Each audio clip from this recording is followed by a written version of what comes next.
This is the story of Prince Rama and his beautiful wife Sita, who have to face great danger and the pain of being separated from each other. But it is a story with a happy ending, and it tells us that good can overcome evil, and light can drive away darkness.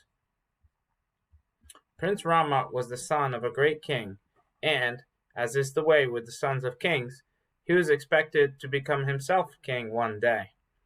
But the king had a new wife who wanted her own son to be king, and she was able to trick the king into sending Rama away into the forest.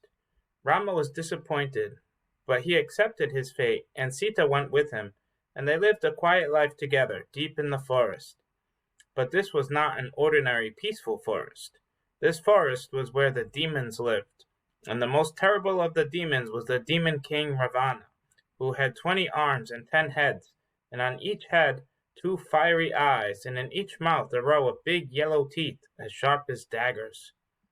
When Ravana saw Sita and became jealous and wanted her for himself, so he decided to kidnap her, and to do so he played a cunning trick.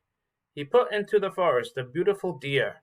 It was a lovely animal, with a smooth golden coat and gleaming antlers and big eyes. When Rama and Sita were out walking, they saw the deer. "Oh," said Sita, "look at that beautiful deer, Rama. I would like to keep it for a pet. Will you catch it for me?" Rama was doubtful. "I just think it might be a trick," he said. "Just let it go." But Sita would not listen, and she persuaded Rama to go off and chase the deer. So off Rama went, disappearing into the forest after the deer. And what do you think happened next?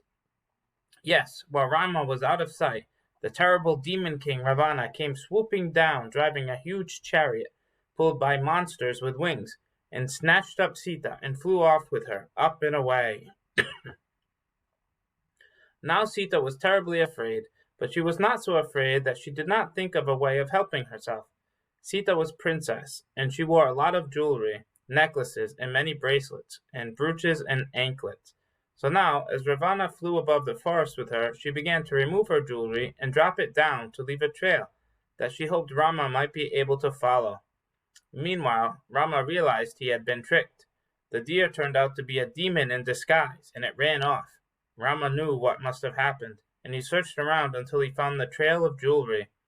Soon he found a friend who had also discovered the trail of jewelry. The friend was Hanuman, the king of the monkeys. Hanuman was clever and strong and was an enemy of Ravana, and also had lots of monkey followers. So he was just the sort of friend that Rama needed. "What can you do to help me?" said Rama. "All the monkeys in the world search for Sita," said Rama, "and we will surely find her." So the monkeys spread out around the world, searching everywhere for Ravana and the kidnapped Sita. And sure enough, the word came back that she had been spotted on a dark and isolated island, surrounded by rocks and stormy seas. Hanuman flew off to the dark island and found Sita sitting in a garden, refusing to have anything to do with Ravana.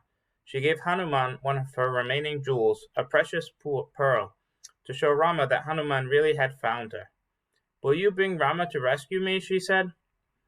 Hanuman promised that he would, and he returned to Rama with the precious pearl. Overjoyed that Sita had been found and had not married Ravana, so he gathered an army and marched to the sea. But his army could not cross the stormy sea to the dark island where Sita was being kept. Once again, though, Hanuman and his monkey army came to the rescue. They gathered together, and they persuaded many other animals to join them, and they threw stones and rocks into the sea until they had built a great bridge to the island, and Rama and his army could cross. On the island, Rama and his faithful army battled with the demons until they were victorious. And finally, Rama took his wonderful bow and arrow, specially made to defeat all evil demons, and shot Ravana through the heart and killed him. The return of Rama and Sita to their kingdom was joyful. They were welcomed by everyone with music and dancing, and everyone put an oil lamp in their window or doorway to show that Rama and Sita were welcome, and to show that the light of truth and goodness had defeated the darkness of evil and trickery. Rama became king and ruled wisely, with Sita by his side. There are many versions of this wonderful story, which is told and retold all over the world. It is part of the tradition of the Diwali festival of lights.